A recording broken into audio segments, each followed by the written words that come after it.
Amerika ilə İran arasında münasibətlər kəskinləşir. Ümumiyyətlə, təkcə İran-Amerika münasibətlərindən söhbət getmir, İran məsələsindən söhbət getmir. Gündəmdədir bu günlər İran məsələsi də. Amma paralel şəkildə Ukrayna məsələsi də gündəmdədir. Paralel şəkildə Qrenlandiya məsələsi də gündəmdədir. O fokusdan biz yanaşırıq İranda başlayan hadisələrə. İranda proses ondan ibarətdir ki, əhali köhnə qayda ilə yaşamaq istəmir. Yəni, yuxarılar da köhnə qayda ilə idarə edə bilmirlər. Yəni, bu deyilmiş inqilablarla bağlı, çıxışlarla bağlı, cəmiyyətdə, dövlətdə dəyişikliyi vacib edən amillərlə bağlı, proseslə, şəraitlə bağlı, vəziyyətlə bağlı deyilən sözlərdir bunlar və yerini də tutur. Sadəcə olaraq vaxtında İran rəhbərliyi başa düşməlidir. Bu günləri Rusiya İranı güya müdafiə edir. Bu günləri güya Çin İranı güya müdafiə edir.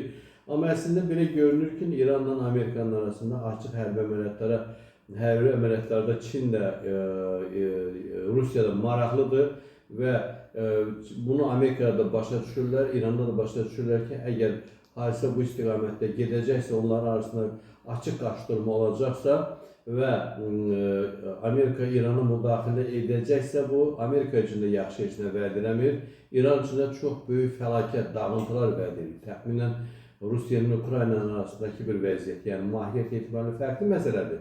Çünki Rusiya işğalçı kimi Ukrayna ərazisinə daxil olmuşdu. İran rejimi insanlara qarşı, öz xalqına qarşı həddindən artıq qəddar hərəkət, cinayətlər törədir. Onların qarşısını almaq üçün Amerikanın bir təşəbbüsü ola bilər. Amma hələ ki, Amerika qabaqlayıcı, xəbərdarlıq edici hərəkətlərini göstərir. Yəni, İran neftinə məhdudiyyətlər qoyulur, qadağalar, sanksiyalar qoyulur daşınması ilə bağlı. Artıq dənizdən, su sərhədlərindən blokada, mühasirə vəziyyətinə gətiribdir İran gəmilərinin neft daşıması və digər istiqamətli hərəkətləri ilə bağlı.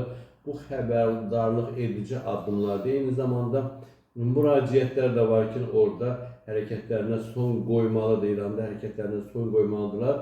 Və lakin İran bunu başa düşmək istəmir sanki. Yəni, artıq statistika məlumdur ki, 6000-ə qədər adamın ixtisasların bu hadisələrin gelişində, etiraz aksiyalarının gelişində öldürülməsi ilə bağlı fakt ortadadır. 20.000-dən artıq ölənlə bağlı dəqiqləşdirilir məlumatlar və edamlar artıq başlayıb orada. Yəni, biri var ki, çıxışların gelişində öldürülənlər, bir də var ki, artıq edamlar başlayıbdır. Deməli, İran hadisələrə düzgün qiymət verə bilmir və Amerika hansısa formada məcbur olacaq ki, İranı vursun.